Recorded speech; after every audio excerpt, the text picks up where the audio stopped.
काफिर चैप्टर 7। लेकिन चौधरी, गांव के मुखिया नूर जहां ने चेचक भरे चेहरे पर अपनी नज़रें फिक्स करते हुए कहा, अब यह मुमकिन नहीं। कल पंचायत में तय किया जा चुका है कि टावर इस गांव में हरगिज़ नहीं लगेगा। कहना मैं ये चाहता हूँ मुखिया जी, आप उसी रंगत वाले काशी चौधरी का लहजा एकदम से सपाट था। गांव के हित के लिए एक बार फिर से पंचायत बुलाई जाए। वाह भाई काशी चौधरी, ये गांव का सबसे ज़्यादा पढ़ा लिखा हुआ तेज़ बुद्धि माना जाने वाला शख्स बड़ा बाड़ा पठान था। पंचायत न हो गई, खाला जी का घर हो गया। पंचों को कोई और काम तो है नहीं, जैसे तुम्हारे कहने से रात दिन महीने भर पंचायत में ही लगे रहेंगे। एक मिनट बढ़ा, उसे सख्त नज़रों से घूरने के साथ ही उंगली भी दिखाई काशी चौधरी ने। मैं मुखिया जी से और डॉक्टर साहब से बात कर रहा हूँ, तुम बीच में मत बोलो तो ही ठीक रहेगा। बाड़ा पठान के ऊपर उसकी नज़रों का साफ प्रभाव दिखा। मैं बगले झांकने लगा था, जबकि उसकी हिमायत में गांव का डॉक्टर जय नारायण बोला, कुछ गलत तो नहीं कहा बाड़ा ने? यूँ रोज़ रोज़ पंचायत तो नहीं बैठाई जा सकती है काशी। और फिर गांव वाले मूर्ख हैं क्या? मुखिया ने कहा, कल हमने उनसे कुछ और कहकर समर्थन जुटाया और आज हम उनसे कुछ और कहेंगे। मुखिया जी, काशी चौधरी ने पुरजोर लहजे में कहा, आप गांव के मुखिया हैं। गांव का व गांव वालों का भला किसमें है ये समझाना आपका फ़र्ज़ बनता है। गेस्ट हाउस में ठहरे मोबाइल कंपनी के इंजीनियर मेरे सामने प्रस्ताव रखा है कि यदि गांव वाले टावर का काम चालू करवाने में विघ्न न डालें तो उनकी मोबाइल कंपनी गांव को अनुदान के रूप में 5 लाख की रकम देगी।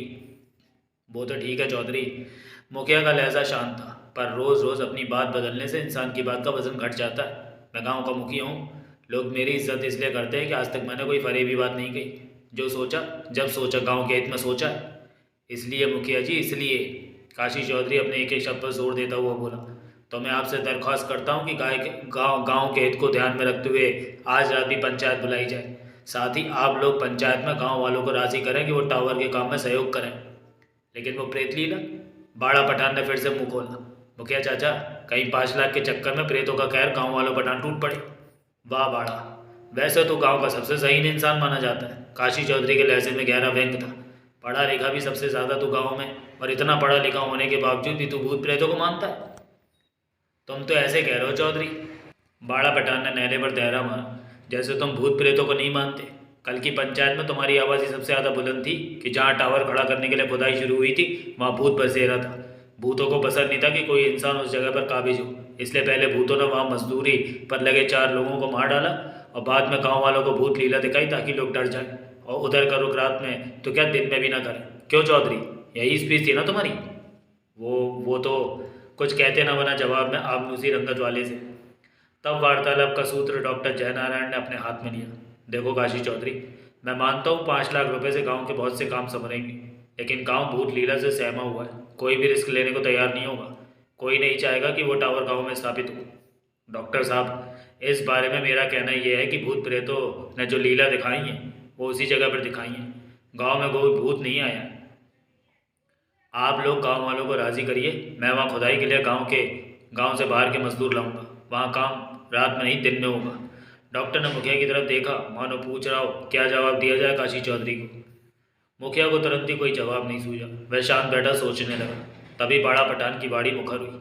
बढ़िया चौधरी, ऐसे में तो मुखिया जी को कोई आपत्ति नहीं होनी चाहिए। एक मुखिया जी क्यों, किसी को भी आपत्ति नहीं होनी चाहिए। तुम इंजीनियर को बुलवा लो यहीं।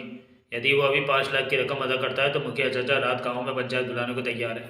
लेकिन बाड़ा, मुखिया ने कुछ कहना चाहा कि तभी उसकी बात डॉक्टर जयनारायण ने काटते हुए कहा, मेरे ख्याल से तो बाड़ा की सलाह उचित है। जहाँ खुदाई का काम होना है वह जगह गांव से दूरी है। गांव के किसी भी इंसान को हम उसमें मजदूरी नहीं करने देंगे। बाकी काशी चौधरी जाने या वो इंजीनियर। 5 लाख से कुछ हैंडपम्प लगवाए जाएंगे, अस्पताल की इमारत की मरम्मत होगी तथा जुलाई के महीने में गांव में एक इंटर कॉलेज भी खुल जाएगा। कॉलेज का रजिस्ट्रेशन मैं करवा लूँगा शहर से। ठीक है डॉक्टर, मुखिया ने गहरी सांस लेते हुए कहा, तुम तैयार हो तो मैं भी तैयार हूँ। बाड़ा को रात गाँव में पंचायत की खबर गाँव वालों को देने की जिम्मेदारी सौंपता हूँ मैं कर दूंगा खबर गाँव वालों को। बाड़ा पठान ने गर्दन हिलाते हुए कहा। सुनकर काशी चौधरी का चेचक भरा चेहरा खिल खिल उठा था। कौन थे वे लोग जिन्होंने मुझे बेहोश किया था? होश में आने पर पपिंदर जुनेजा चारपाई पर उठकर बैठते हुए रीमा भारती से मुखातिब हुआ। किराए के बदमाश थे वे चारों, रीमा ने संक्षिप्त सा उत्तर दिया। चाहते क्या थे वे? हम दोनों का किस्सा खत्म करना चाहते थे। क्या? चेहरा राख की तरह नजर आने लगा पपिंदर जुनेजा का। लेकिन क्यों हमारा किस्सा खत्म करना चाहते थे ये? बताया तो अंकल, वे किराए के बदमाश थे। किसी ने पैसों का लालच दिया था उन्हें। किसने? किसी दाढ़ी वाले ने ऐसे ही बताया था उन लोगों ने। वह दाढ़ी वाला कौन हो सकता है? हमने किसी दाढ़ी वाले का क्या बिगाड़ा है जो वो हमें मरवाना चाहता है? आपने तो कुछ नहीं बिगाड़ा अंकल, किंतु उस दाढ़ी वाले को मुझसे ज़रूर अंदेशा हो रहा है कि आगे चलकर मैं उसका कुछ बिगाड़ सकती हूँ। बेवकूफ़ी है क्या वो दाढ़ी वाला जो ऐसा सोच रहा है? तुम बेवजह उसका क्यों कुछ बिगाड़ने लगे? आपकी ये बात भी दुरुस्त है, बेवजह तो नहीं, हाँ वजह हो तो मैं किसी को छोड़ती नहीं। और उस दाढ़ी वाले को इस बात का इल्म है कि मेरे पास वजह है कि मैं उसे पकड़ कर उसकी ऐसी तैसी करूँ। एक मिनट रीमा बेटी, कहीं तुम ये तो नहीं कहना चाहती कि वो दाढ़ी वाला तांसी का साथी है जो लखनऊ में सांता क्लॉज वाले मेकअप में देखा गया था? शुक्र है देर में आई, लेकिन बात आपकी समझ में आई। मुझे बेहोश करने के बाद उन्होंने तुम पर काबू पाने की कोशिश की हुई, लेकिन कर नहीं पाए।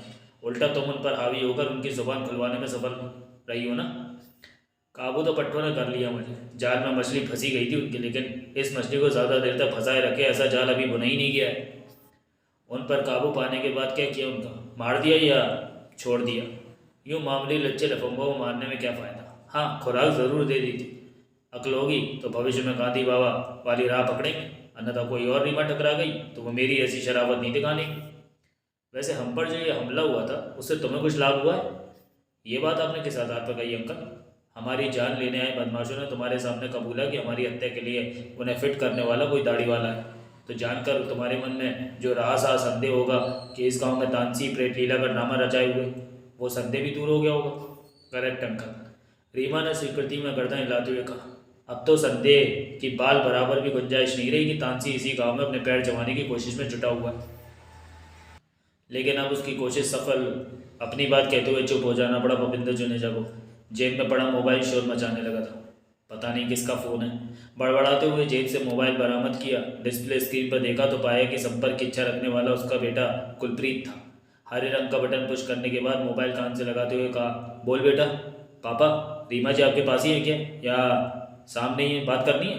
प्लीज़ पापा। उनकी बात पूरी होने से पहले कुलप्रीत की बेहद आंदोलित आवाज़ उसके कान से टकराई। आप एक मिनट रीमा जी से बात कराइए। सेकंड का समय भी नहीं ज़ाया नहीं किया भूपिंदर जुनेजा ने। मोबाइल रीमा की तरफ बढ़ाते हुए कहा, कुलप्रीत है, तुमसे बात करना चाहता है। बोलो प्यारे। मोबाइल हाथ में लेते ही चाय की रीमा, कैसे याद किया? रीमा जी। दूसरी तरफ से कुलप्रीत का लहजा अभी भी मारे उत्तेजना के कांप रहा था। वो यहाँ है। वो कौन प्यारे? रीमा के लहजे में शरारत थी। मेरा कोई चाहने वाला नज़र आ गया क्या तुम्हें? रीमा जी, तानसी है यहाँ। क्या? सुनकर पहले तो चौंकी में, फिर कुछ याद आने पर हंसते हुए कहने लगी, देख प्यारे कुलप्रीत, तुम्हें ज़रूर इस बार भी गलतफहमी हो रही होगी। तानसी नहीं, वो वही दांतों वाला डॉक्टर। ये तानसी है पक्का रीमा जी। लखनऊ दूरदर्शन केंद्र में 2 सिक्योरिटी गार्डों को मौत की नींद सुला देने के बाद वह अंदर स्टूडियो में पहुंचा और दूरदर्शन के माध्यम से उसने लखनऊ वासियों को धमकी दी है। क्या धमकी दी है? एकाएक रीमा की पकड़ मोबाइल पर सब तो उठी थी। उसने कहा है कि आज लखनऊ वालों को उसके 2 कारनामे देखने होंगे। उसका ये कारनामा मुंबई या शोलापुर जैसा तो नहीं होगा, लेकिन फिर भी प्रशासन को मरने वालों की लाशों को ढोने के लिए नगर पालिका की गाड़ियाँ तैयार रखनी होंगी। ये तुमने किसी से सुना है या देखा है रीमा जी? इस खबर को तो बार बार रिपीट किया जा रहा है। एक दूरदर्शन लखनऊ पर ही नहीं, दुनिया भर के सभी न्यूज़ चैनल प्रत्येक मिनट पर इसी खबर को रिपीट कर रहे हैं। वहाँ टीवी हो तो ऑन करके देख लीजिए। गंभीर हो गई खबर सुनकर रीमा भारती। अब मेरे लिए क्या हुक्म है रीमा जी? दूसरी तरफ कुलप्रीत उसके चुप्पी साध लेने पर पूछ बैठा। हाँ, वह हल्के से चौंकते हुए बोली। क्या प्यारे, मौज करो। वैसे खबर के लिए थैंक्स। कहने के साथ ही मोबाइल ऑफ करके भूपिंदर जुनेजा की तरफ बढ़ा दिया। क्या कह रहा था कुलप्रीत? मोबाइल को अपने कब्जे में लेते हुए भूपिंदर जुनेजा ने रीमा भारती के चेहरे पर नजरें टिका दी। रीमा भारती ने बताया। सुनकर भूपिंदर जुनेजा की मुखाकृति गंभीर हो चली, जबकि रीमा भारती के चेहरे पर पहले ही सोचों का जाल सा बना परिलक्षित हो रहा था। कमरे में सन्नाटा छा गया। अगले कुछ पलों तक सन्नाटा ही रहा। दोनों सोचों में उलझे नजर आ रहे थे। फिर उस सन्नाटे को भंग किया भूपिंदर जुनेजा की गंभीर आवाज़ ने। बहुत बढ़िया चाल चली उस चीनी शैतान ने। वो अपने आप में ही बात करने लग रहे थे। साला ढकलू वैज्ञानिक नहीं, दिमाग का भी जादूगर है। रीमा भारती खामोश रहते हुए उनके चेहरे की ओर देखे जा रही थी। निश्चय ही उसका ये खेल तुम्हारी समझ में आ गया होगा। इस बार वो रीमा से मुखातिब थे। कैसा खेल? रीमा के चेहरे पर उलझन के भाव थे। लखनऊ पहुंचकर तानसी ने वह ड्रामा मैच इसलिए खेला ताकि तुम्हारा ध्यान यहाँ से हटकर फिर लखनऊ की तरफ चला जाए। साफ शब्दों में कहा जाए तो तानसी तुम्हें यहाँ से हटाना चाहता है। आपका ऐसा सोचने का कारण? रीमा की उलझन भरी निगाह उन्हीं की तरफ थी। अरे भाई, तुम खुद ही सोचो। इसके अलावा लखनऊ के दूरदर्शन केंद्र में पहुंचकर सारी दुनिया का ध्यान अपनी तरफ आकर्षित कराने के पीछे और क्या वजह हो सकती है? मान लो वह कुछ छोटे मोटे विज्ञान के चमत्कार लखनऊ में दिखा भी देता है, तो उससे कौन से उससे तमगे मिल जाने। वाकई अंकल, आपकी सोच में कुंटल भर से भी ज़्यादा वजन है। वो हरामी नहीं चाहता कि मैं यहाँ रुकूँ। लेकिन अंकल, ऐसे अगर उसने मुझे लखनऊ दौड़ा भी दिया तो आखिर वो कब तक मुझे वहाँ रोके रख सकेगा। तुम्हारे सवाल का एक कच्चा पक्का सा जवाब है मेरे पास। क्या जवाब कच्चा पक्का है? मैं सुनना चाहती हूँ। ज़रूर वो किसी और ही मकसद से इस गांव में, यानी प्रयोगशाला के अलावा। मेरी सोच तो अब यही कहती है, प्रयोगशाला स्थापित करने के अलावा उसको और कौन सा मकसद हो सकता है। रीमा भारती का लहजा बड़बड़ाने जैसा था। तुम्हारे इस प्रश्न का जवाब या तो तानसी दे सकता है या फिर वो दाढ़ी वाला सांता क्लॉज।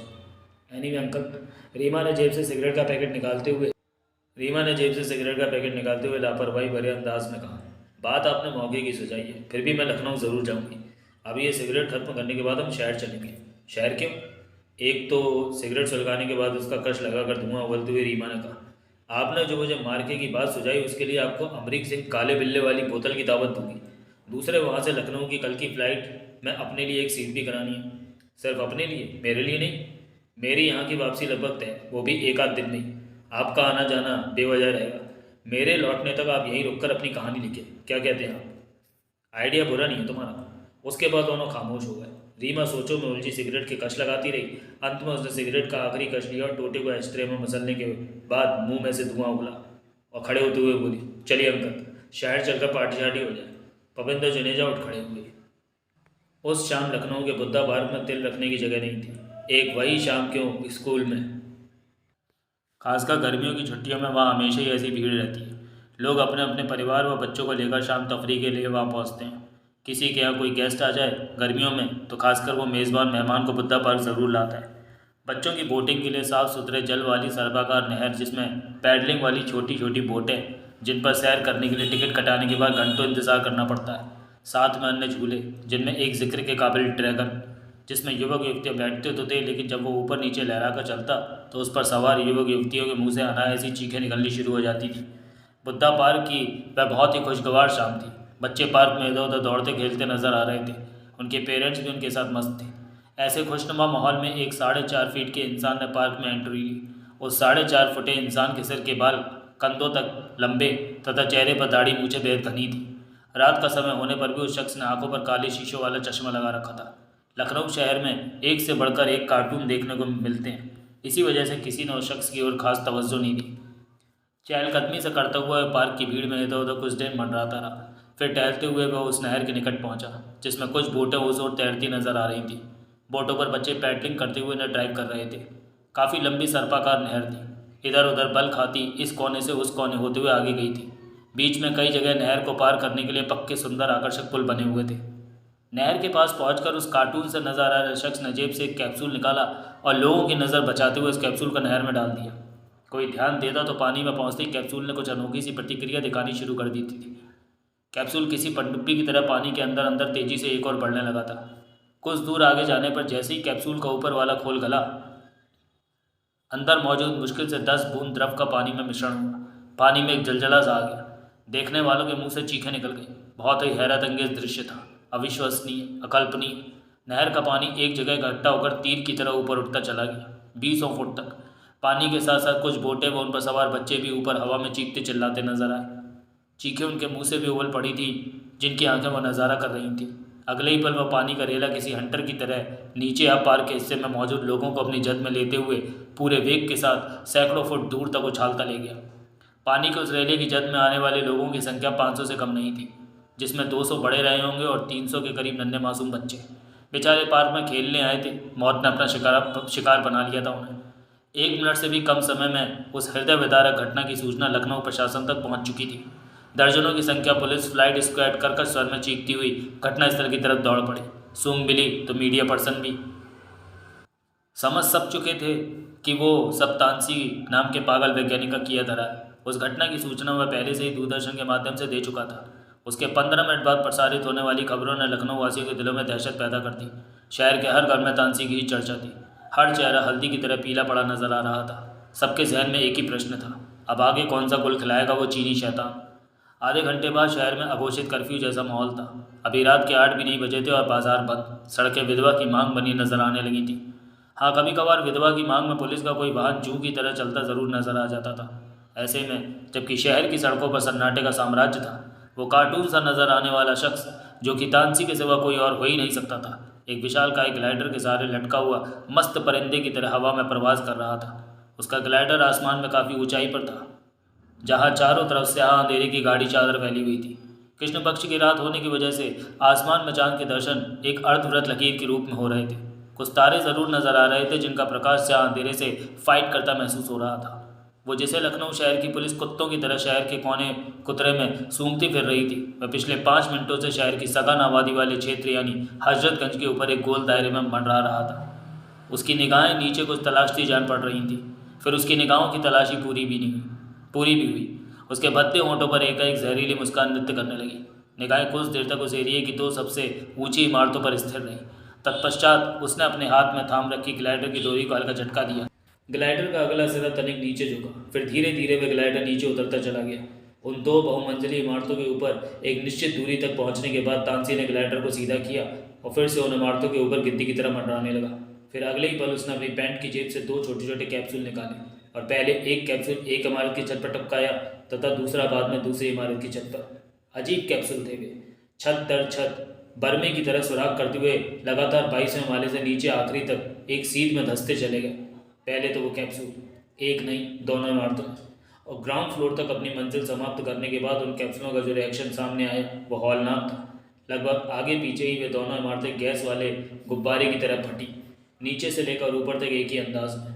इमारतों में लगा मटेरियल दीपावली के अनारों की तरह दूर दूर तक बिखरता चला गया और एक ही रात में, 1 घंटे के भीतर शहर में घटी इस दूसरी हौलनाक घटना ने शहर नहीं, देश नहीं, समूचे विश्व में सनसनी फैला दी। विश्व भर में सबकी जुबान पर एक ही नाम था, तानसी।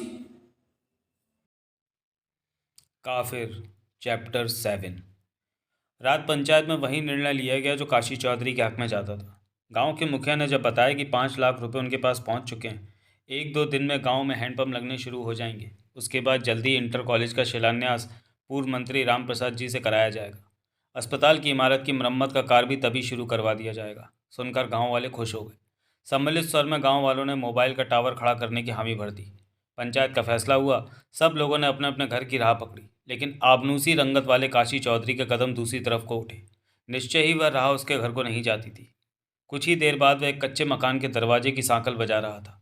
उसने एक एक क्षण के अंतराल में जब तीसरी बार सांकल बजाई तो दरवाज़ा खुला। दरवाज़ा खोलने वाली कांता थी। दरवाजे पर चेचक भरी साड़ी शक्ल देखते ही उसने यूं मुंह बनाया जैसे दरवाजे पर किसी इंसान को नहीं, खुजली वाले कुत्ते को खड़ा देख लिया हो। जबकि दरवाजे पर कांता को देखकर काशी चौधरी की बातें खिल उठी थी। और सुनाओ कांता रानी। उसके लहजे में मिश्री घुली जान पड़ती थी। कैसी हो? मैं तो ठीक हूँ चौधरी, कांता ने मनी मन दांत पीसते हुए कहा। लेकिन लगता है तुम्हारी तबीयत कुछ ठीक नहीं है, तभी रात के इस समय अपनी मनुष्य सूरत लेकर यहाँ आ पहुँचे हो। घोड़े की तरह हिनहिनाया काशी चौधरी। कुछ भी कह लो कांता रानी, पूरे गांव में एक तुम ही हो जिसकी खरी खोटी सभी सुन लेता है काशी चौधरी। नहीं तो किसी और की मजाल नहीं गांव में कि काशी चौधरी से चू चपड़ कर सके। बहुत बड़े 30 मार का हो ना। अब बताओ, रात में अपनी मनुष्य सूरत क्यों दिखाने चले आए? तेरे मामा से मिलने आया हूँ। पी का टुन, सुबह आना, वो भी सुबह सुबह नहीं। सुबह तुम्हारी सूरत देख ली तो दिन भर में कोई काम सही से नहीं होने का मेरे से। कहते हुए कांता ने दरवाज़ा बंद करना चाहा तो काशी चौधरी ने अपनी टांग अड़ा दी दरवाजे में। घोड़े की तरह हिनहिनाते हुए बोला, 1 मिनट रानी, रात में आया हूँ तो समझो ज़रूरी काम होगा तुम्हारे मामा से। अब तो मिलकर ही जाऊँगा सुखिया से। फिर जबरन दरवाज़ा खोला और अंदर घुस गया। हरामज़ादा काला नाग। पीछे कांता ने दांत पीसे। काशी चौधरी धड़धड़ाता हुआ उस चारपाई के निकट पहुंचा जहां एक 50 साल का अंधेड़ अपने खुर्राटों से कमरे में तूफान उठाए हुए था। सुखिया, अबे ओए कुंभकर्ण की औलाद, उसे झरझोड़ता हुआ काशी बोला, उठ जा बे। लेकिन नशे में बेसुध सा था वह अंधेड़। काशी के झंझोड़ने से खुर्राटों से उत्पन्न हो रहे तूफान में कुछ कमी ज़रूर आई थी, पर नींद का आलम जस का तस था।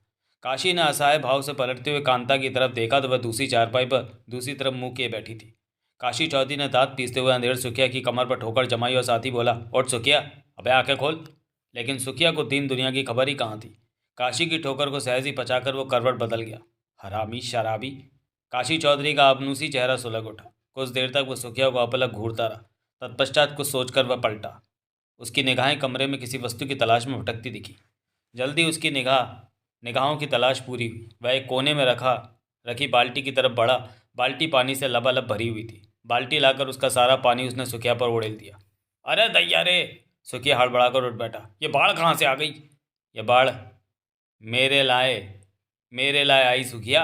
बाल्टी को एक तरफ रखते हुए काशी चौधरी ने उसकी तरफ देखा। तो तुम चौधरी? उस पर नज़र पड़ते ही सुखिया का रहा सारा नशा भी काफुर हो गया। ये क्या किया? मेरा सारा नशा तोड़ दिया। अब बिना नशे के मैं रात भर जल बिल मछली की तरह तड़पता रहूंगा। नहीं तड़पेगा सुखिया, ये देख। जेब से काला घोड़ा का हाफ निकालता हुआ काशी मुस्कुराया। अंग्रेजी का अद्धा शहर से खास तेरे लिए मंगवाया, और साथ में ये भी देख। नोट? सुखिया की आंखें फट पड़ने को तत्पर दिखने लगी। 500 की पूरी कट्टी? सुखिया के मुंह से निकलने वाले अल्फाजों को सुनकर दूसरी तरफ मुंह किए बैठी कांता ने चिंकते हुए गर्दन घुमाई। काशी चौधरी को कहते सुना। हाँ सुखिया, पूरे 50,000 है। इतने ही तो मांगे थे ना तूने कांता के लिए। यह पकड़, कांता आज से अभी से मेरी हुई। तमक कर उठी कांता। उनके निकट पहुंचकर नागिन की तरफ भांति फुपकार उठी। क्यों कालिए? कांता बाजार में रखी हुई गुड़िया है जो तू उसे खरीद लेगा? तेरा तो पहले ही मुंह काला, वरना कहती उठा अपने पैसे और यहाँ से मुंह काला कर। ए हरामखोर! सुखिया ने उसे घूरते हुए फटकारा। तो चुप रह, बीच में मत बोल, वरना कैंची की तरह चलने वाली जुबान काट डालूंगा। हाँ हाँ, काट डाल मेरी जुबान। जुबान ही नहीं, गर्दन भी काट डाल, मेरे कंस कहीं के। अच्छा हुआ ईश्वर ने जो तुझे कोई संतान नहीं दी, वो भी खासकर लड़की, वरना तू उसे भी शराब के लिए बेच डालता। हरामजादी! सुखिया ने नाजुक गाल पर तमाचा जड़ते हुए मुंह से गुर्राहट निकाली। जुबान को लगाम दे, वरना गला ही घोट डालूंगा तेरा। कांता मुंह छुपाकर सुबकने लगी। ला चौधरी, पैसे इधर दे और बोल कब और किस मंदिर में शादी करेगा, मैं इसे लेकर पहुंच जाऊंगा। कल शाम को गांव के बाहर शिव मंदिर पहुंच जाना अपनी भांजी को लेकर। 5 अंग्रेजी की बोतलें और दूंगा। कहने के साथ ही वह उस मकान से बाहर निकल गया। फिर अपने घर की तरफ बढ़ते हुए मारे खुशी कि उसके पाँव ज़मीन पर नहीं पड़ रहे थे। काश वो एक बार पीछे पलट कर देखता तो उसे वह रहस्यमयी शख्स ज़रूर नजर आता जो उसके सुखिया के घर से निकलने के साथ ही उसके पीछे लग गया था। उस रहस्यमयी शख्स ने सिर से लेकर पांव तक का स्याह व चुस्त लबादा पहन रखा था। स्याह रंग के लबादे में सिर्फ आंखों वाले स्थान पर 2 छिद्र नजर आ रहे थे, जिनसे झांकती उस शख्स की आंखें अंगारों के समान दहकती नजर आ रही थी। गर्मियों की रात गांव में अधिकांश लोग अपनी अपनी चारपाई मकानों के सामने पड़े छप्परों के नीचे डालकर सोते हैं। उस रात भी ऐसा ही था। काशी चौधरी गांव की गलियों में होता हुआ अपने घर की तरफ बढ़ रहा था। उसके पीछे लगा शख्स बहुत ही सावधानी से उसका पीछा कर रहा था। उसकी अंगारों के समान दहकती आंखें गली में दोनों ओर बने मकानों का पूरा पूरा जायजा ले रही थी। एक जगह कुछ दूर तक कोई मकान नहीं था। वो जगह ग्राम पंचायत के नाम थी। वहाँ सन्नाटा था। मौका देखकर नकाबपोश ने अपने लबादे से चमकते हुए फल वाला खंजर निकाला और बिल्ली की तरह दबे पाँव काशी चौधरी की ओर दौड़ पड़ा। तभी दूर कहीं कोई कुत्ता रोने लगा था। कुत्ते के रोने की आवाज़ सुनकर लबादेधारी के कदम जहाँ के तहाँ ज़मीन पर गड़ से गए।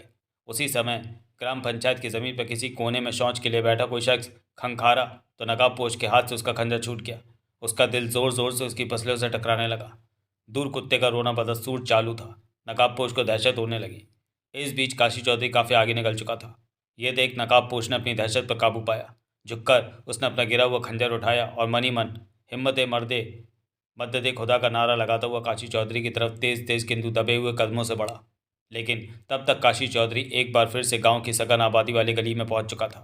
पीछे सुनसान जगह वाले क्षेत्र में उसके हाथ मौका था काशी का काम तमाम करने का, लेकिन वह मौका उसके हाथ से जाता रहा था। कुछ भी हो जाए छोड़ूंगा नहीं आज साले को, मनी मन बुदबुदाते हुए काशी के पीछे लगा रहा। और काशी चौधरी वह तब तक अपने घर के सामने तक पहुंच चुका था। घर के सामने पहुंचकर काशी ने दरवाजे पर लगा ताला खोला। जंजीर हटाकर दरवाज़ा खोलते हुए अपने घर के अंदर प्रवेश कर गया। पीछे नकाबपोश पड़ोस वाले मकान की कच्ची दीवार से सटा खड़ा रहा। फिर काशी ने अंदर से दरवाज़ा भी बंद कर लिया। दीवार की ओर से निकल नकाबपोश मनी मन प्लान बनाने लगा कि अब वह कैसे काशी के घर प्रवेश कर सकता है। गली में नश्तर की नोक जैसा पहना सन्नाटा था। नकाबपोश की अंगारों के समान दहकती आंखें गली के चारों तरफ गर्दिश करती नजर आ रही थी। कदाचित उसे किसी चीज़ की तलाश थी। बस प्यारे। टैक्सी की पिछली सीट पर पपिंदर जुनेजा के साथ बैठी रीमा भारती एकाएक बोल उठी, यहीं रोक दो अपनी टैक्सी। लेकिन यहाँ क्यों? पपिंदर जुनेजा ने उसकी तरफ देखा। टैक्सी मुखिया के घर के सामने तक जा तो सकती है? बिल्कुल जा सकती है अंकल। रुक चुकी टैक्सी का अपनी तरफ का दरवाज़ा खोल नीचे पाँव रखती हुई रीमा ने कहा। लेकिन मेरा मन अब कुछ पैदल चलने का है। आप चाहें तो टैक्सी अपनी मंजिल तक ले जाएं। वो क्यों? अंकल भी नीचे उतर आए। पीकर खुली हवा में टहलना मुझे भी अच्छा लगता है। रीमा भारती ने टैक्सी का भाड़ा अदा किया तो टैक्सी ड्राइवर टैक्सी को बैक करते हुए मोड़ने लगा। दोनों ने गांव की तरफ कदम बढ़ाए। तो कल 1 बजे की फ्लाइट है लखनऊ की। बेमकसद का वार्तालाप छेड़ा पपिंदर जुनेजा ने। आखिर राह में वक्त गुजारने के लिए कुछ तो बोलना बताना होता ही है ना। सो उसी तर्ज पर वार्तालाप शुरू किया। प्रश्न वाकई निरर्थक था, इसलिए रीमा ने मानो सुना ही नहीं। मैं एक बार फिर कहता हूँ, तुम्हारा लखनऊ जाना किसी काम नहीं आने वाला है। पल भर के गैप के बाद पपिंदर जुनेजा ने फिर से वार्तालाप का क्रम शुरू करते हुए कहा था। क्या पता काम आ जाए। इस बार खामोश ना रह सकी रीमा। हम जासूस लोगों को किसी केस सफल होने के लिए दो ही मंत्रों का सहारा होता है। एक, या तो अपराधी से चूक हो और वो अपने जुर्म का कोई ऐसा निशान छोड़े जिसके सहारे हम उस तक पहुंच जाए। दूसरा, हमें भी भाग्य का सहारा लेना पड़ता है। कभी कभी हम अंधेरे में भटक रहे होते हैं तो हमें हमारी किस्मत से अपराधी तक पहुंचने का कोई क्लू मिल जाता है। लेकिन यहाँ तो अपराधी ने खुद तुम्हें अपने तक पहुंचने का निमंत्रण दिया है। उसने दाना डाला है तुमको उधर बुलाने के लिए। मैं जाऊँगी ना अंकल। उसने दाना डाला है तो उसे निराश नहीं करूँगी। चुकूंगी मैं उसका डाला दाना। मेरे हिसाब से तुम गलती कर रही हो। पपिंदर जुनेजा अपने एक एक शब्द पर जोर देते हुए बोला। वो तुमको लखनऊ बुलाकर यहाँ जो खिचड़ी पकाना चाहता है तुम्हारे पीछे तैयार करने में सफल हो जाएगा। तो हो जाए। रीमा के लहजे में लापरवाही थी। वैसे भी ये महज आपका अंदाज़ा है कि उसने मेरे पीछे यहाँ कोई खिचड़ी पकानी है। और मेरी सबसे बड़ी प्रॉब्लम यह है कि मैं थर्ड क्लास शिकारियों की तरह जाल फैलाकर इंतज़ार नहीं करती रह सकती कि उसमें कोई शिकार आ फंसेगा। मुझे तो शिकार को दौड़ा दौड़ा कर उसे घेर कर पकड़ने में मज़ा आता है। यानी तुम लखनऊ जाओगी ज़रूर? 100%। पपेंद्र जुनेजा ने मुंह बिचकाया। तभी शांत वातावरण में मानव चीख ने हलचल मचा दी। पल भर के लिए दोनों ठिठके। दोनों ने एक दूसरे की तरफ देखा। वो उस पपेंद्र जुनेजा ने एक तरफ उंगली उठाते हुए कहा, उस मकान में कोई चीखा था। हाँ, रीमा उधर दौड़ पड़ी। देखती हूँ माजरा क्या है। पीछे पीछे पपेंद्र जुनेजा ने भी दौड़ लगाई। रीमा भारती जब उस मकान के सामने पहुंची तो आसपास के मकानों में जाग हो चुकी थी। लोग थे अपने अपने घरों के सामने ही, वहीं खड़े रहकर माजरा समझने का प्रयास कर रहे थे। जबकि रीमा भारती ने उस मकान के दरवाजे पर हाथ रखा तो वह अंदर को खुलता चला गया। रीमा भारती ने अंदर कदम रखा। अंदर कमरे का दृश्य देखते ही ठिठक कर रुक जाना पड़ा। सामने आबनूसी रंगत वाले शख्स की सिर कटी लाश पड़ी थी। उसका धड़ कमरे के बीचों बीच पड़ा था तथा सिर एक तार से गुथा कमरे की छत पर लगे हुक के सहारे लटक रहा था। रीमा भारती ने देखा जहां से उसका गला चाक किया गया था वहां से खून की धार अभी भी तेजी से बह रही थी, जो कि ये साबित करती थी कि उसका कत्ल भी कुछ ही देर पहले हुआ है। उफ! अंदर पाँव रखते ही पपिंदर जुनेजा के मुंह से निकला, यह हत्या तो रंजिशन की गई मालूम होती है। किंतु उसकी बात पूरी होने से पूर्व ही रीमा भारती अंदरले दरवाजे को पार कर चुकी थी। दौड़ती हुई रीमा मकान के पिछवाड़े पहुंची। सामने 4 फुट ऊंची मिट्टी की बाउंड्री वॉल थी। दौड़ते हुए उसने एक झटके में वह दीवार पार की। एक और किसी के भागते कदमों की आवाज़ सुनाई पड़ी तो वह भी उसके पीछे दौड़ पड़ी। आगे से आबादे वाला काफ़ी आगे निकल चुका था तब तक, लेकिन रीमा भारती के लिए उसको पा लेना कोई मुश्किल नहीं था। उड़न परी पीटी उषा की तरह उड़ी जा रही थी वह। परिणाम स्वरूप देखते देखते दोनों के बीच फासला घटने लगा और जब रीमा ने देखा कि वह उस साय तक आसानी से पहुंच सकती है तो उसने हवा में छलांग लगा दी। अगले ही पल वह उस लबादेधारी को लेकर गली में ढेर हुई पड़ी थी। गिरते ही लबादे वाला उठा था। उठने के साथ ही उसने वहां से 9-11 होने की कोशिश की तो रीमा भारती ने उसकी टांग पकड़कर खींच ली। वह मुंह के बल जमीन पर गिरा और उसके मुंह से घुटी घुटी चीख निकल गई।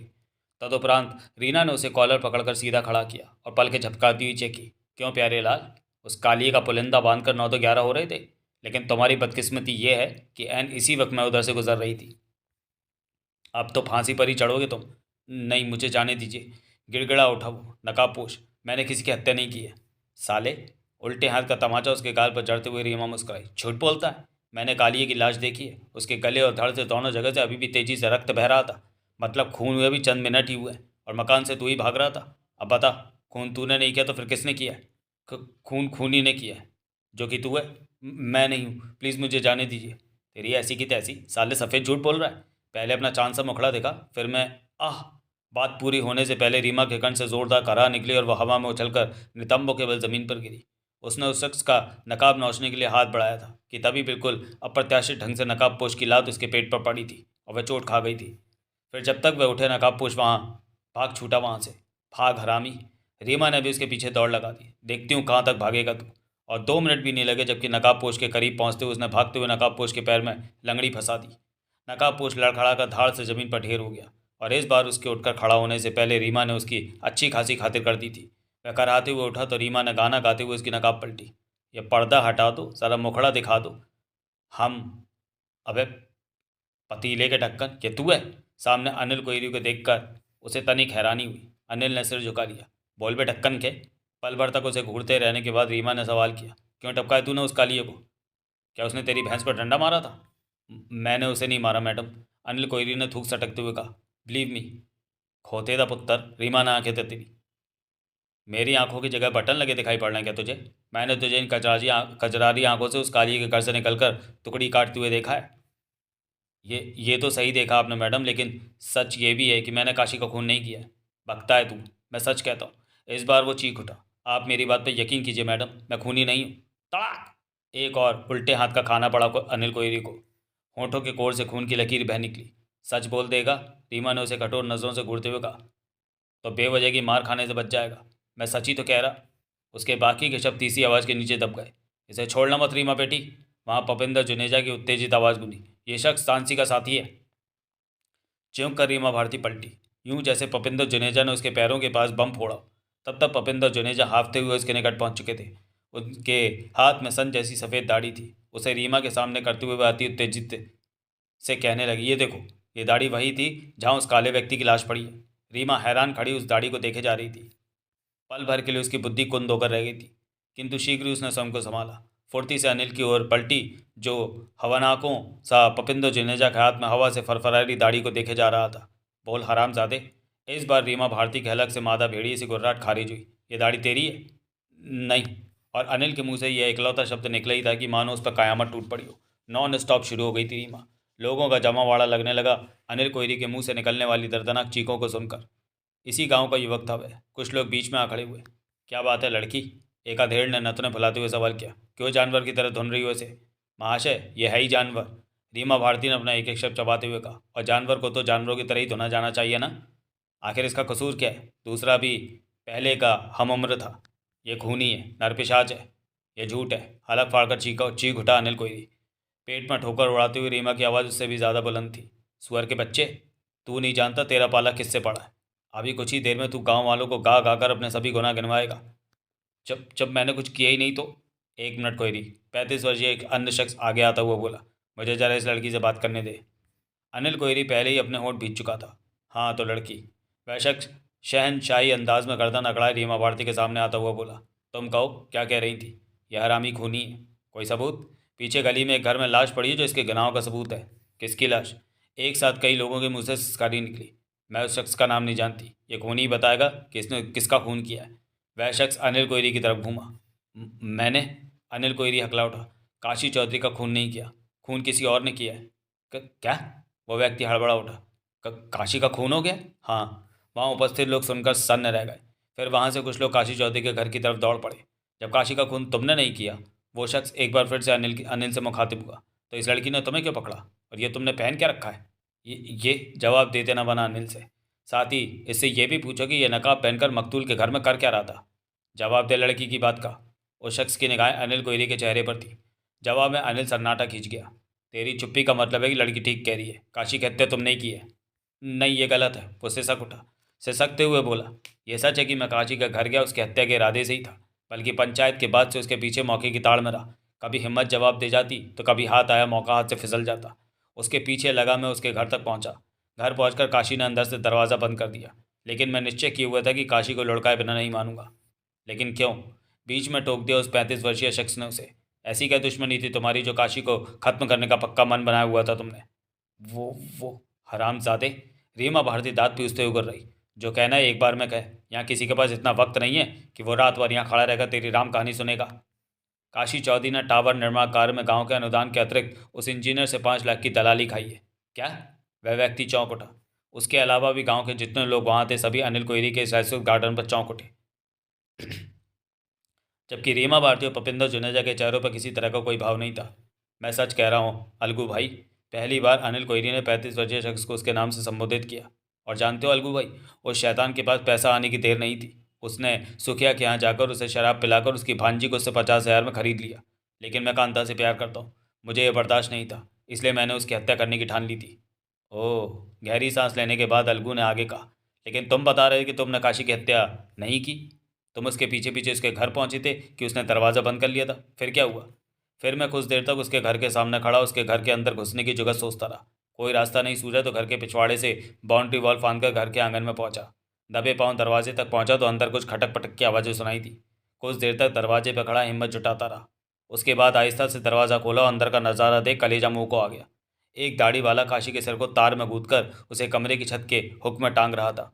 मुझे देखकर वह बेतहाशा चौंका था, लेकिन तब तक वह अपना काम समाप्त कर चुका था। तभी मैं सख्ती की हालत से उभरा और हकलाते हुए बोल उठा, कौन हो तुम और क्यों कत्ल किया तुमने काशी को? जवाब में उसने मुझ पर छलांग लगा दी। हम दोनों गुत्थम गुत्था होकर कमरे के फर्श पर गिरे। तभी उसकी दाढ़ी मेरे हाथ में आ गई, किंतु इससे पहले कि मैं उसकी दाढ़ी नोचता, उसने मेरे चेहरे पर घूंसा जड़ दिया। मैं बिलबिला उठा, लेकिन उसकी दाढ़ी नहीं छोड़ी। मुझ पर प्रहार करके वो भागा, लेकिन उसकी दाढ़ी मेरे हाथ में ही रह गई। उसके भागने के 1 मिनट बाद मैं संभला, लेकिन तब तक वह कमरे का दरवाज़ा खोल आगे के रास्ते भाग चुका था। मैंने उसको पकड़ने की सोच दरवाजे की तरफ कदम बढ़ाया कि तभी मुझे 2 जोड़ी कदमों के भागकर अपनी तरफ आने की आवाज़ें सुनाई थी।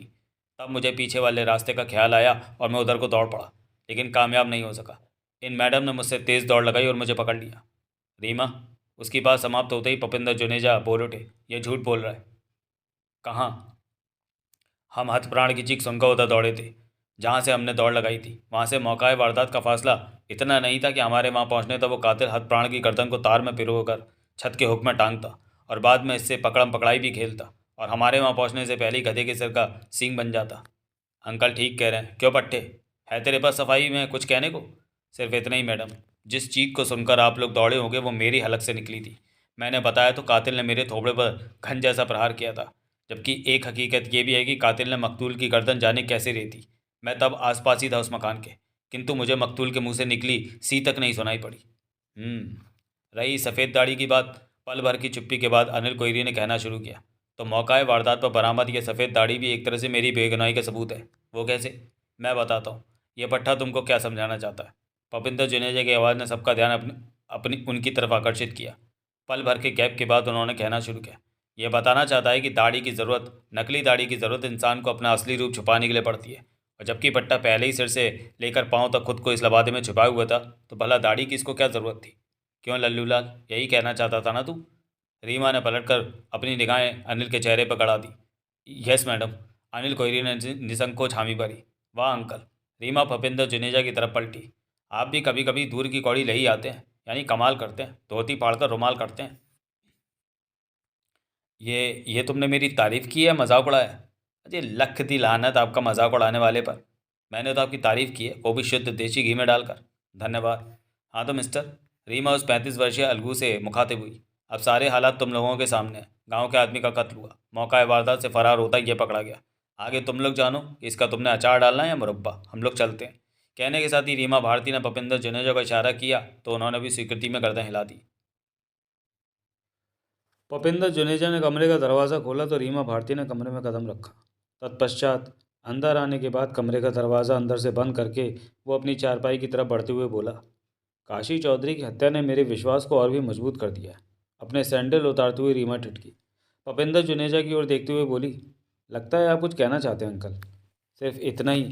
तानसी और उसका साथी कतई नहीं चाहते कि कोई भूले से भी उधर का रुख करे जिधर टावर की खुदाई का काम चल रहा है। तुमने अनिल की सुनी ही है। कह रहा था कि टावर के लिए खुदाई का काम शुरू करवाने के लिए उसने इंजीनियर से 5 लाख की दलाली ली थी। यानी कल से वो फिर से वहीं खुदाई का काम शुरू करवाने जा रहा था और इसी वजह से जान से गया। आपका तर्क संगत युक्त है अंकल। मौकाए वारदात पर आपके हाथ वो जो दाढ़ी लगी वो यकीनन तानसी के साथी की है। वो नहीं चाहते वहाँ टावर लगाया जाए, लेकिन ऐसा वो क्यों चाहते हैं, ये बात अभी भेजे में ना आ रही है। उधर के 2 फेरे लगा चुकी हूँ मैं, लेकिन मामले की जड़ पकड़ में नहीं आ सकी है। जबकि पक्का यह है कि मामले की जड़ है वहीं कहीं। नज़र नहीं आ रही तो उसे खोजना होगा तुम्हें। अब ये किस जन्म की दुश्मनी निकालना चाहते हैं आप मुझसे? क्या? क्या मतलब? चौंकते हुए रीमा की तरफ देखा उन्होंने। आईने की तरह साफ है। मतलब भी अंकल, कल रात भी नींद नसीब नहीं हुई और अब आप चाहते हैं कि आज की रात भी मैं जंगल की खाक छानते हुए बताऊँ? तुम्हारी इच्छा। वैसे पंजाबी में कहावत है, जो सोता है वो खोता है। आपकी पंजाबी कहावत से जानदार हमारी हिंदी कहावत है। रीमा ने चारपाई पर पसरते हुए कहा, मैं भी सुनूं हिंदी वाली कहावत? किस किस को याद कीजिए, किस किस को रोइए, आराम बड़ी चीज़ है, मुंह ढककर सोइए। और वाकई मुंह तक चादर टान ली सी रीमा भारती ने। गहरी सांस लेते हुए भूपेंद्र जुनेजा भी लेट गए। दोनों ने 4-4 पैक चढ़ा रखे थे, सो लेटते ही दोनों में खुर्राटा कंपटीशन शुरू हो गया। कोई रेफरी तो था नहीं निर्णय देने के लिए, इसलिए वह कंपटीशन नॉन स्टॉप शुरू ही रहा। अचानक ही अनिल कोयरे की आंख खुली। कुछ देर पहले ही वो सोया था। नींद खुलने पर वजह जानने के लिए दिमाग पर जोर देना शुरू ही किया था कि तभी उसने पिछला दरवाज़ा खटकते हुए सुना। तुरंत ही उसके जहन में बिजली की तरह एक नाम कौधा, कांता। वह फुर्ती से उठा और हल्के हल्के खटकते दरवाजे के निकट पहुंच दरवाज़ा खोला। सामने कांता ही थी। बिना बोले वो एक तरफ हट गया। कांता अंदर आ गई। अंदर से दरवाज़ा बंद करते हुए उसने रेडियम डायल वाली अपनी रिस्ट वॉच पर नज़र डाली। सुबह के 4 बज रहे थे। तुम इस समय? उसने कांता के गंभीर नज़र आ रहे चेहरे पर दृष्टि टिकाते हुए सवाल किया। हाँ अनिल, चेहरे की तरह कांता का लहजा भी गंभीर था। ये तुमने क्या कदम उठाया? तुम शायद काशी के बारे में कह रही हो। हाँ, मैंने उसे नहीं मारा है, इस बारे में भी सुन चुकी हूँ मैं। साथ ही सुना ये भी है कि उसके यहाँ तुम गए थे इसी इरादे से। ये सच है, गया मैं उस हरामी की गर्दन रेत नहीं, लेकिन मेरा काम किसी और ने कर दिया। मेरे लिए तुम किसी की हत्या तक कर सकते हो, यह मैं सोच भी नहीं सकती थी। कहते हुए कांता का लहजा कांप रहा था। क्यों नहीं सोच सकती तुम ऐसा? कांता की तरफ बढ़ता हुआ अनिल बोला। क्या मैं तुमसे प्यार नहीं करता? सच्चा प्यार करता हूँ तुमसे मैं। एक काशी क्या, तुम्हारे और मेरे प्यार के बीच में 100 काशी भी आ जाए तो मैं सबका गला काट डालूंगा। एक मिनट अनिल। नज़दीक पहुंचकर अनिल ने उसे अपने बाहुपाश में कैद करना चाहा तो कांता उछलकर पीछे हटते हुए जल्दी से बोली। इस समय उस मूड से नहीं आई हूँ मैं, वापस भी जल्दी लौटना है। चूँकि खबर रात ही मुझे मिल गई थी इसलिए सो ना सकी मैं। तुम क्यों इतना टेंशन लेती हो कांता? हमारी राह का रोड़ा ठिकाने लग गया अब तो। क्या अब तो? सुबह पुलिस गांव में आएगी और तुमको पकड़ कर ले जाएगी। मुझे क्यों? खून मैंने किया ही नहीं तो? मुझे नहीं पता, मेरे पड़ोस में काफ़ी रात तक चर्चा रही काशी के खून की। बहुत लोग थे वहाँ, मैं भी। सभी कह रहे थे रात उस लड़की ने तुम्हें काशी के घर से फरार होते पकड़ा है। साथ ही तुमने बहुत से लोगों के सामने इकरार भी किया है कि तुम उस समय वहाँ काशी के हत्या के इरादे से ही गए थे। गांव वाले ये भी कह रहे थे कि पुलिस तो वैसे भी रस्सी का सांप बनाती है। सो मैं तुम्हें कहने आई हूँ कि मुँह देरी गाँव से भाग लो। दूर कहीं रहने का ठिकाना बना लेना, तो कभी रात में आ जाना, मैं भी तुम्हारे साथ निकल चलूँगी। लेकिन मैं भी गांव छोड़कर नहीं जा सकता। क्यों? क्या रखा है इस गांव में? रखा है ना, तभी तो क्या। बच्चों जैसी बात मत करो अनिल। कांता ने अपने एक एक शब्द पर जोर देते हुए कहा। भलाई तुम्हारी गांव छोड़ देने में ही है, दिन निकलने में भी घंटा भर है। तब तक तैयारी कर लो, दिन निकलने पर किसी को तुम्हारी हवा भी नहीं लगनी चाहिए। लेकिन इस तरह तो पक्का हो जाएगा कि काशी के हत्या मैंने ही की है। तुम नहीं भागे तो अभी पक्का ही है। लोग साफ साफ कह रहे थे कि अनिल ही हत्यारा का काशी है, हत्यारा है काशी का। 4 लोगों ने यही शंका पुलिस के सामने जाहिर की तो पुलिस को मशक्कत नहीं करनी पड़ेगी असली हत्यारे को ढूंढने में। बात तो तुम ठीक कह रही हो कांता, लेकिन मैंने बताया ना कि मैं जो कहने आई थी वह कह चुकी। इतना और सुन लो, इधर तुम्हें पुलिस ने गिरफ्तार किया और उधर मैंने अपने फांसी लगा लेनी है। नहीं। अनिल का समूचा वजूद काम किया और कांता अपनी बात कहने के साथ ही हवा का झोंका बनी उसके कमरे से बाहर थी। अनिल का तो दिमाग मानो कुंद होकर रह गया था। सोचने समझने की शक्ति नहीं बची थी उसके अंदर। कुछ पलों तक वह अपनी जगह काट का उल्लू सा बना खड़ा रहा। तत्पश्चात उसने सिर को हल्का सा झटका दिया, आगे बढ़कर दरवाज़ा अंदर से बंद किया और तख्त पर आ बैठा। बीड़ी सुलगाई और कांता की बात पर विचार करने लगा। फिर बीड़ी के समाप्त होते होते वो मनी मन किसी निर्णय पर पहुंच बुदबुदा उठा। कांता, मैंने तुमसे ही नहीं, रात सबसे झूठ बोला था। काशी का खून मैंने नहीं किया था, लेकिन जिसने किया था उसे रात मैंने पहचान लिया था। किंतु रात मैंने उसका नाम नहीं लिया, ना ही अभी मैं उसका नाम ले सकता हूँ। अगर मैं पुलिस के हत्थे चढ़ गया तो मार मार कर या तो काशी की हत्या का जुर्म मुझसे कबुलवा लेगी, या मुझे काशी के हत्यारे के विषय में सच बताना पड़ेगा। और दोनों में ही कोई बात मैं नहीं चाहता। ना तो काशी के खून के इल्ज़ाम में फंसना चाहता हूँ, ना ही अभी असली हत्यारे का नाम लेकर उसे फंसा सकता हूँ। क्योंकि काशी के हत्यारे के पकड़े जाने का अर्थ होगा मेरे सुनहरे ख्वाबों का अंत। काशी के हत्यारे के पास मेरे सुनहरे भविष्य की चाबी है। वो चाबी हासिल होते ही मैं उसके बारे में पुलिस को बता दूंगा, और इसके बाद मैं तुम्हें अपने सपनों की रानी बनाऊंगा। गांव में ही रहकर तुमसे एक ऐसी शादी रचाऊंगा कि आसपास के दसियों गांव शादी देखकर आश्चर्य करेंगे। पर जब तक वो चाबी मेरे हाथ नहीं लगती मुझे ये घर छोड़ना होगा। लेकिन गांव नहीं छोड़ूंगा मैं। यहीं रहकर काशी के हत्यारे से अपने सुनहरे भविष्य की चाबी प्राप्त करूंगा। वो सिर्फ काशी का हत्यारा ही नहीं, उन 4 मजदूरों का भी हत्यारा है जो टावर खड़ा करने के लिए गड्ढे की खुदाई उस रात कर रहे थे। वहीं से आगे की कहानी शुरू हुई थी। वहाँ की प्रेत लीला भी उस कहानी का ही एक हिस्सा थी।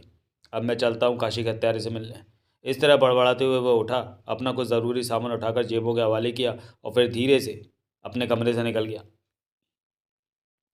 ये तुम क्या कह रहे हो भूरा?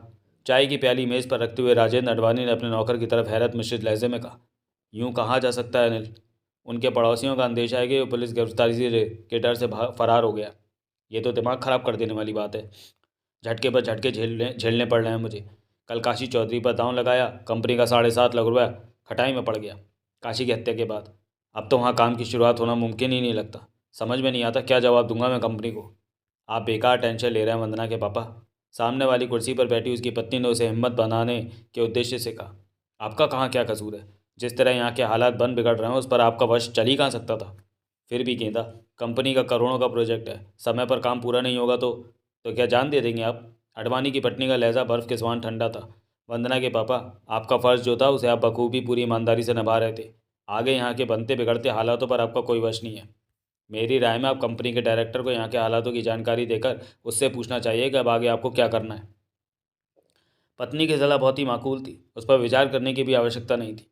कप में बची चाय को एक ही घूंट में समाप्त करते हुए राजेंद्र ने अपने पत्नी की तरफ तारीफी निगाहों से देखते हुए कहा, वाकई गेंदा, तुम्हारी सलाह में दम है। मैं अभी कंपनी डायरेक्टर से बात करता हूँ। उसके बाद वह उठा और जेब से मोबाइल निकालकर कंपनी डायरेक्टर से बात करने लगा। उसे वास्तु स्थिति से परिचित कराया, आगे क्या करना है उसकी सलाह ली। फ़ोन डिस्कनेक्ट करने के बाद पत्नी की ओर देखते हुए कहा, गेंदा, मैं गाँव के मुखिया के यहाँ होकर आता हूँ। गेंदा, जिसका वास्तविक नाम गीता था न, सहमति में सिर हिला दिया। अडवाणी बाहर आया। बाहर खड़ी जीप स्टार्ट कर बैक की, तब तक भूरा ने गेस्ट हाउस का गेट खोल दिया। अगले ही पल उसकी जीप गेट के पार थी और 5वें मिनट पर अडवाणी की जीप गांव के मुखिया के घर के सामने रुकी। वह जीप से उतरा तो जीप की आवाज़ सुनकर मुखिया नूर जामा, जो उस वक्त मेहमान खाने में रीमा भारती और पपिंदर जुनेजा के साथ नाश्ता कर रहा था, बाहर आया। आइए इंजीनियर साहब। नूर जामा ने उसका तहे दिल से स्वागत करते हुए कहा, बहुत ही मौके पर आया।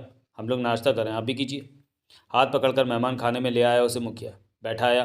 बहुत आग्रह करने पर एक बिस्किट व आधा कप चाय ही लिया अडवाणी ने। चाय समाप्त कर इंतजार करने लगा कि बाकी के लोग भी नाश्ता कर लें तो वह अपनी बात कहे। शीघ्र ही उसके इंतजार की घड़ियां समाप्त हुईं। नाश्ते से फारिग होते ही खुद नूरजामा उससे मुखातिब हुआ। हाँ तो कहिए इंजीनियर साहब, कैसे तकलीफ़ की आपने? कल हमारी कंपनी ने गांव को 5 लाख का अनुदान किया था, कहते हुए अडवाणी तनिक हिचकिचा रहा था। हाँ हाँ इंजीनियर साहब, वो पैसा आपसे मैंने पकड़ा था। आप अपनी बात पूरी कीजिए। पैसा अभी भी सेफ है, उसमें काली पाई भी नहीं खर्च करी गई। आप कहेंगे तो गांव के 4 जिम्मेदार लोगों के बीच वो पैसा आपको लौटा दिया जाएगा। मुझे वापस पैसा नहीं चाहिए। फिर मैं चाहता हूँ कंपनी का रुका काम जल्द से जल्द शुरू हो जाए। तो कराइए शुरू। रात पंचायत में तय हो ही चुका है कि गांव का कोई भी शख्स आपके काम में हस्तक्षेप नहीं करेगा। साथ ही ये भी कि गांव का कोई शख्स लेबर भी नहीं करेगा। यही यही थोड़ी दिक्कत सामने आ रही है मुखिया जी। पहले काम की देखरेख आपके गांव का युवक अनिल कर रहा था। बाद में अभी काशी चौधरी ने भी मदद की हामी भरी थी, लेकिन राज चौधरी की हत्या हो गई और अनिल फरार बताया जा रहा है। अपनी बात पूरी करो इंजीनियर साहब। नूर जामा के लहजे में गहरा अपनत्व था। मैं भी तो समझूं आपकी दिक्कत। दिक्कत समझ में आने पर ही हल भी ढूंढा जा सकता है। काशी का कहना था कि वह पड़ोस के किसी गांव से लेबर जुटा लेगा। मैं परदेसी हूँ, चाहता हूँ कि अनिल की जगह मेरी सहायता के लिए आप गांव का कोई योग्य शख्स मुझे दें। जो मेहनताना मैंने अनिल से तय कर रखा था, उससे 2 गुना करके इस दूसरे शख्स को अदा करूँगा। तो ये है आपकी दिक्कत। कहने के साथ ही नूर जामा किसी सोच में पड़ गया। मुखिया की सोच में पड़ते ही मेहमान खाने में सन्नाटा सा छा गया, किंतु सिर्फ पल भर बाद ही सन्नाटे का साम्राज्य रहा। पल भर के पल के बीते ही रीमा ने अपने अपने गुलाबी होठों के मध्य सिगरेट फंसाते हुए कहा, सिगरेट का शौक रखते हैं आप इंजीनियर साहब? No thanks. बड़ी ही शिष्टता से इनकार में गर्दन भी हिलाई अडवाणी ने। सिगरेट के अग्रभाग को लाइटर की लौ दिखाने के बाद लाइटर बंद किया। सिगरेट का कश लेकर उसका धुआं उगलने के बाद रीमा ने राजेंद्र की ओर देखते हुए गंभीर लहजे में कहा, मुझे तो लग रहा है मुखिया साहब ने यदि आपकी कोई मदद भी कर दी तो वो आपके काम नहीं आने वाली। मतलब? अडवाणी ने अचकचाते हुए उसकी तरफ देखा। अचकचाए मुखिया और पपिंदर जुनेजा भी थे। दोनों की नज़रें आकर रीमा के चेहरे पर फिक्स हो गई, जहाँ जमाने भर की गंभीरता कुंडली मारे हुए थी। रीमा ने बात ही ऐसी की थी। देखिए इंजीनियर साहब, पुनः सिगरेट का कश लेकर पूरे इत्मीनान से उसका धुआं कमरे में फैलाते हुए रीमा ने कहना शुरू किया, आपका काम भूत प्रेतों ने रुकवाया है। नहीं चाहते भूत की वहाँ टावर खड़ा हो। ऐसे में आपने अपनी सहायता के लिए आदमी ढूंढ भी लिया, उसने लेबर भी जुटा ली, तो प्रेत लेबर को काम ही नहीं करने देगी। बताइए आप ही, मुखिया साहब की मदद आपके किस काम आई है ऐसे में? मैं भूत प्रेतों को नहीं मानता। आपके ना मानने से क्या होता है? गांव वाले मानते हैं। बहुत से गांव के लोगों ने भूत देखे भी हैं, उनकी लीलाएं देखी हैं। टीवी वालों के सदके पूरे हिंदुस्तान ने भूत प्रेतों की लीलाएं देखी। इस पर भी आप विश्वास नहीं कर रहे तो मैं कहूँगी कि आपके दिमाग में कोई नुक्स है। जी? अडवाणी बौखलाया। भूपेंद्र जुनेजा सन्नाटा खींचे रीमा के गंभीर चेहरे की ओर एकटक देखे जा रहे थे। उनकी समझ में नहीं आ रहा था कि रीमा ने यहाँ उल्टी गिनती क्यों शुरू कर दी है। यहाँ आपको मैं ₹1,00,000 की सलाह मुफ्त में देना चाहूँगी इंजीनियर साहब। चूँकि अडवाणी रीमा भारती की असलियत तो जानता नहीं था, नितांत अपरिचित थी वो उसके लिए, इसलिए उसकी बातों से उसने यही अंदाज़ा लगाया कि चेहरे से खूबसूरत दिखने वाली लड़की या तो पागल है या झक्की। इसलिए कुछ बोलने कहने की जगह वो खामोशी रहा। जबकि क्षणिक विराम के बाद रीमा फिर से शुरू हुई, मेरी ₹1,00,000 की वो भी मुफ्त की सलाह है। आप वहाँ अकेले जाइए जहाँ आपकी कंपनी का टावर लगना है। वहाँ के भूतों को तलाश करिए। उनसे रिक्वेस्ट कीजिए कि आपके मामले में वही आपकी मदद करें। वो तैयार हो गए तो यकीन मानिए इंजीनियर साहब, आपकी कंपनी का टावर रातों रात कहाँ खड़ा होगा। सुनकर बुरा सा मुंह बनाया अडवाणी ने। रीमा ने भी देखा। बोली, लगता है आपको मेरी सलाह पसंद नहीं आई। कसूर आपका नहीं, ज़माने का है साहब। अब लोग उसी चीज़ के इस्तेमाल में अपनी शान समझते हैं जिसकी रेडियो टीवी में पब्लिसिटी देखकर आंखें व सुनकर कान पक गए होते हैं। अब तक राजेंद्र नटवारी भी सन की लड़की से मज़ा लेने के मूड में आ चुका था। सलाह की जगह वो उसके खूबसूरत चेहरे पर नज़र टिकाते हुए बोला, पक्की मदद करिए, साथ चलकर भूत प्रेतों को मेरी मदद के लिए राज़ी करिए। टावर मुझे रातों रात नहीं खड़ा करना है, पूरे 15 दिन है कंपनी के दिए मेरे पास। आपकी मदद से तब तक टावर खड़ा हो जाता है तो पटना चलकर 5 स्टार में दावत दूंगा। बढ़िया इंजीनियर साहब, गहरी सांस लेते हुए रीमा ने कहा। मुझे खबर है कि यहाँ का भूतों का सरदार छुट्टियों पर लखनऊ गया है। आज लखनऊ जाकर सीधा भूतों के सरदार से बात करती हूँ और मुझे उम्मीद है कि मैं उसे राज़ी कर लूँगी। सीधे नहीं माना तो चोटी काट डालूंगी साले की। मुझे लगता है यहाँ थोड़ा कन्फ्यूजन है आपको। यहाँ कहाँ? भूतों का सरदार लखनऊ नहीं, आगरा गया है शायद। आपको भी वहीं जाना चाहिए। हा हा हा। सुनकर हंस पड़ी रीमा भारती और देर तक हंसती रही। इंजीनियर साहब, वो हंसते हुए बोली, आपने मजाक किया, लेकिन मैंने जो कहा गंभीरतापूर्वक कहा। आगे मर्जी आपकी, माने या ना माने। हाँ तो मुखिया जी, रीमा को नज़रअंदाज कर आडवाणी नूरजहां की ओर मुखातिब हुआ। आपने क्या सोचा? 1 मिनट इंजीनियर साहब, वो उठता हुआ बोला। मैं अपने भतीजे को यहाँ बुलाता हूँ। वो पढ़ा लिखा है, जवान है, साथ ही काबिल भी। मेरे कहने पर वो आपकी मदद ज़रूर करेगा। फिर तो आप बुलवा ही लीजिए उसे। मुखिया चला गया तो रीमा ने भूपेंद्र जुनेजा की ओर देखते हुए कहा, ओके अंकल, मैं भी अभी यहाँ से निकलती हूँ। अभी निकलूंगी तो ही फ्लाइट के समय पर एयरपोर्ट तक पहुँचवाऊँगी। चलो मैं तुम्हें एयरपोर्ट तक छोड़ाता हूँ। फिर दोनों उठे और कमरे से बाहर निकल गए। पीछे अकेला अडवाणी रह गया। तकरीबन 10 मिनट बाद मुखिया अपने भतीजे बाड़ा पठान के साथ वापस लौटा। कमरे में पहुंचते ही जब उसने वहां से भूपेंद्र जुनेजा और रीमा भारती को नज़ारत पाया तो अडवाणी से सवाल किए बिना न रह सका। लगता है वे दोनों कहीं गए। हाँ, लड़की एयरपोर्ट पहुंचने की बात कर रही थी, शायद कहीं की फ़्लाइट पकड़नी थी उसे। हाँ, सुबह लखनऊ जाने की बात कर तो रही थी वो। थी कौन? उनके उसके साथ जो सज्जन थे उनको अंकल कह तो रही थी। और उसके अंकल वो लेखक है। हमारे गांव में भूत प्रेतों की चर्चा सुनकर आए हैं। वो सज्जन बता रहे थे कि इन दिनों वो भूत प्रेतों पर कोई कहानी लिख रहे थे। यानी लड़की और लड़की का अंकल दोनों ही मेंटल केस है। लगता तो नहीं है। खैर छोड़िए उनका किस्सा। ये मेरा भतीजा बाड़ा पठान। इस गांव में ही नहीं, आसपास के लगभग सभी गांव के लोगों में सबसे ज़्यादा पढ़ा लिखा। चाचा जान ने मुझे आपकी समस्या से अवगत कराया है इंजीनियर साहब। मैं आपकी मदद को तैयार हूँ। लेकिन चूंकि आज गांव में एक मौत हुई है, काशी चौधरी हमारे अपने गांव के थे। जब तक उनका संस्कार नहीं हो जाता तब तक मुझे समय नहीं है। हाँ, लेबर की व्यवस्था मैं आज ही कर लूँगा। कल सुबह आपको रुका काम शुरू हो जाएगा। एक दिन की तो कोई बात नहीं है बाड़ा पठान, लेकिन काम को समय रहते पूरा करवाने के लिए तुम्हें लेबर की संख्या, उसकी फिक्र आप मत करें इंजीनियर साहब। कैसे भी सही, आपका काम समय रहते पूरा करवाने की जिम्मेदारी अब मेरी। रही सही रही पैसे की बात, तो उसकी तुम फिक्र मत करना। कंपनी का काम समय से पूरा हो, ये कंपनी की पहली और आखिरी शर्त है। इस काम में कंपनी को थोड़ा ज़्यादा भी खर्च करना पड़ा तो अभी कोई बात नहीं। मैंने आपकी बात समझ ली इंजीनियर साहब। बाड़ा पठान कुर्सी छोड़ता हुआ बोला, अब मैं चलता हूँ। गांव में पुलिस आई हुई है, लाश का पंचनामा भरना है पुलिस ने। नमस्ते इंजीनियर साहब। खुदा हाफिज चाचा जान। कहने पर वहाँ से रुखसत हो गया बाड़ा पठान। शुक्रिया मुखिया जी, अपने भतीजे को मेरी मदद के लिए तैयार कर आपने मेरी बहुत बड़ी समस्या हल कर दी है। मुझे इजाज़त दीजिए, मैं भी चलता हूँ। नूरजहां उठ खड़ा हुआ, दोनों ने हाथ मिलाया और राजेंद्र ननवानी भी वहाँ से रुखसत हुआ। लखनऊ। रीमा भारती जिस समय एसपी कार्यालय में दाखिल हुई, एसपी मटुक नाथ मातमी सूरत बनाए अपनी सीट पर विराजमान था। उसके सामने पड़ी 2 विजिटर चेयर में से एक का चुनाव कर उसमें अपनी तशरीफ रखती हुई रीमा अपने स्वभावानुसार चहकी। और सुनाइए मिस्टर मटका प्रसाद जी, बहुत ही उदास से दिख रहे हो आप। अपनी एक भाव को ऊंची तथा दूसरी को नीचे रखते हुए मटुकनाथ शांत एवं सपाट लहजे में बोला, कुछ भी कहिए आप मैडम, मटका प्रसाद, लोटानाथ, कढ़ाईराम, कुछ भी कहिए, बुरा नहीं मानूंगा। सिर्फ एक ही बात मत कहिएगा। वो क्या? रीमा भारती के लहजे में गहरी दिलचस्पी थी। बताऊंगा, पहले वो देखिए। वो नज़र उठाकर एक तरफ देखते हुए बोला, वो क्या है? उसकी निगाहों का अनुसरण किया रीमा भारती की निगाहों ने तो दीवार की खूंटी पर टंगी पैंट शर्ट दिखी। थोड़ा हैरान होते हुए उसने एसपी की तरफ निगाहें की। शांत भाव से सवाल किया, मिस्टर मरोड़कर जी, ये आप मुझे क्या दिखा रहे हैं? अपनी औकात। तब भी रीमा की समझ में कुछ नहीं आया। चेहरे पर सवालिया निशान लिए उसकी तरफ देखती रही। कुछ देर पहले मैंने अर्ज किया था, आप मुझसे कुछ भी कहें बुरा नहीं मानूंगा, लेकिन सिर्फ एक सवाल से आपको परहेज रखना होगा। जानती है वो सवाल क्या है? क्या है? अभी भी हैरानी की जद में थी रीमा भारती। आप मुझसे तानसी के संबंध में कोई सवाल नहीं करेंगी। कल रात से ये सवाल कर करके मेरे ऑफिसर्स ने मेरे कान पकड़ डाले, दिमाग का सारा तेल बाहर कर दिया। गनीमत यह है कि अभी मेरी अवस्था उस स्टेज तक नहीं पहुंची कि आपके ऑफिस में कदम रखते ही मैं आपको काटने दौड़ पड़ता। सुनकर ठहाका लगा उठी रीमा भारती, फिर जल्दी गंभीर भी हुई। समझ गई मैं मटका प्रसाद जी, तानसी को लेकर आपके तगड़ा डंडा हुआ। डंडा नहीं मैडम, रीमा की बात में संशोधन किया एसपी ने। लाठी बोलिए मैडम, लाठी। पीछे नीचे से हलक तक आई हुई है। सत्यानाश हो हरामजादे तानसी का, घूम फिर के लखनऊ शहर दिखता है साले को। वाकई मरोड़कर साहब, रीमा भारती गंभीरता की प्रतिमूर्ति लग रही थी। यहाँ तो आपके साथ तानसी जुल्म ही कर रहा है, लेकिन छोटा सा सवाल अभी जहन में चकरा रहा है। आपने अभी मुझे खूंटी पर टंग रही पैंट और शर्ट क्यों दिखाई थी? महज इसलिए कि आपने भी यदि तानसी को लेकर मेरे बकिए उधेड़ने शुरू किए तो मेरी वर्दी उस खूंटी पर होगी। इस्तीफा मेज पर, अपनी पैंट शर्ट पहनूंगा और आपको जय हिंद करने के बाद ऑफिस से बाहर। ओह, तो ये बात है, यानी आपके सामने तानसी का जिक्र भी नहीं किया जा सकता। प्रत्युत्तर में मटकनाथ ने मेज पर रखी घंटी गनगनाई।